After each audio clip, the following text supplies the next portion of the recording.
اجازت ہے تو آپ ہماری شریعت میں کیوں مداخلت کر رہے ہیں؟ مسلم پرسنل روڈ کو کیوں تبدیل کرنے کی بات کر رہے ہیں؟ یکسر فیملی کورٹ کی نافذ کرنے کی کیوں بات کر رہے ہیں؟ تو بتایا جائے فکر کر زیادہ مصیبت آنے والی ہے، اتنی بربادیوں کے تذکرے ہیں آسمانوں میں، نہ مانو گے تو مٹ جاؤ گے ہندی مسلمانوں، اور تمہاری داستان تکمیل نہ ہوگی داستان میں۔ تو غور کیجیے، کتاب و سنت کا فہم اور شعور اپنے اندر پیدا کیجیے، کتاب و سنت کو سمجھنے کی کوشش کیجیے، طلاق اور وراثت اور غلام اور نکاح اور ان کیا ساری چیزیں جو اسلامی یہ کیا چیز ہے، ایک مسلمان اس سے واقف نہیں ہے۔ اور میرے بھائیو، ہمیں صحیح معنوں میں پکا سچا مومن مسلمان بننا ہے، کتاب و سنت سے اپنا رشتہ جوڑنا ہے۔ آج یہ ساری نوبتیں ساری پریشانیاں کیوں آ رہی ہیں؟ غیر اسلام میں مداخلت کیوں کر رہے ہیں؟ شریعت کی دھجیاں کیوں بکھیر رہے ہیں؟ اس کی اصل وجہ یہ ہے کہ ہم کتاب و سنت سے ناواقف ہیں، کتاب و سنت کا فہم نہیں ہے، شعور نہیں ہے، کتاب و سنت کا علم نہیں ہے، اس لیے تو ہم آواز نہیں اٹھا پا رہے ہیں۔ میرے بھائیو، صحیح طریقے سے اطمینان و سکون کے ساتھ ہمیں گورنمنٹ پہ ہدایت جاری کرنی چاہیے اور بتانا چاہیے صدر صاحب کہ آپ ہماری شریعت کے اندر مداخلت نہیں کر سکتے۔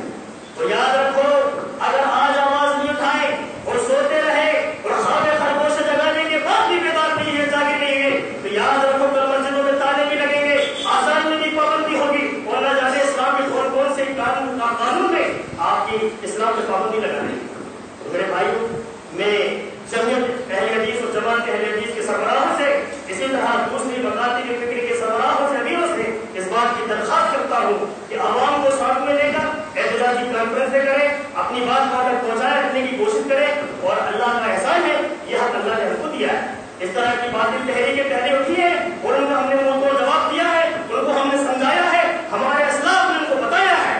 اور یاد رکھو، توحید کیا معنی سینوں میں ہے ہمارے، آسانی مٹانا نام و نشاں ہمارا۔ توحید کیا معنی سینوں میں ہمارے، آسانی مٹانا نام و نشاں ہمارا۔ میرے بھائی، ہمیں آگے بڑھنا پڑے گا، ہمیں اپنے اسلام کو، اپنی شریعت کو دوسروں کو بتانا پڑے گا۔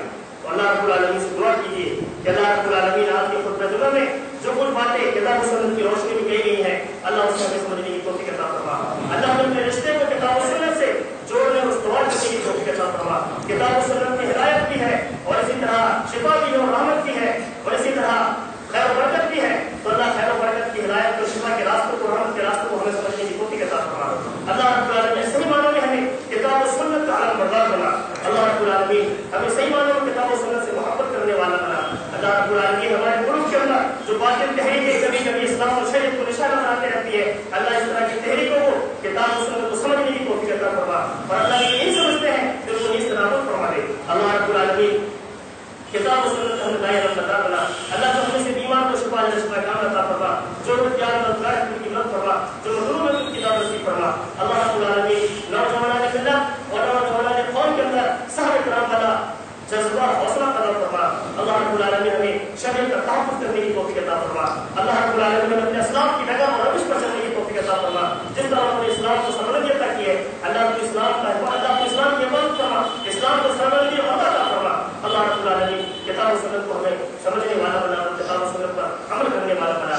اللہ رب العالمین ہم خطا کار گناہگار ہیں، سب کچھ ہے تیرے بندے ہیں، تو افواج ستار رحمان رحیم ہے۔ اللہ اپنے گناہوں کو نامی اور شرمندہ ہے۔ اللہ ہماری غلطی خطا اور رجس کو معاف فرما کر تو ہم سے راضی خوش ہو جا۔ اللہ رب العالمین جو لوگ ہمیں سے گزر چکے ہمارے والدین کو ہمارے رشتہ دار، ان کی غلطی خطا اور رجس کو معاف فرما کر انہیں کرم اور مدد نصیب فرما۔ اللہ جب تک تو ہمیں زندہ رکھنے ایمان ملتا ہے اور جو ہمارا خاتمہ ایمان ملتا ہے۔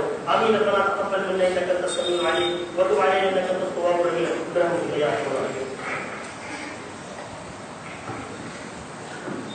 إن الحمد لله نحمده ونستعينه ونستغفره ونعوذ بالله من شرور أنفسنا ومن سيئات أعمالنا، من يهده الله فلا مضل له ومن يضلل فلا هادي له، وأشهد أن لا إله إلا الله وأشهد أن محمدا عبده ورسوله، أما بعد فإن خير الحديث كتاب الله وخير الهدي هدي محمد صلى الله عليه وسلم، وشر الأمور محدثاتها وكل محدثة بدعة وكل بدعة ضلالة وكل ضلالة في النار۔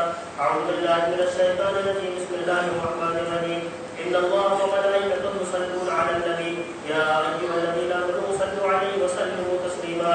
اللهم صل على محمد وعلى آل محمد كما صليت على إبراهيم وعلى آل إبراهيم إنك حميد مجيد۔ اللهم بارك على محمد وعلى آل محمد كما باركت على إبراهيم وعلى آل إبراهيم إنك حميد مجيد۔ اللهم انصر من نصر دين محمد صلى الله عليه وسلم وَاغْفِرْ لَنَا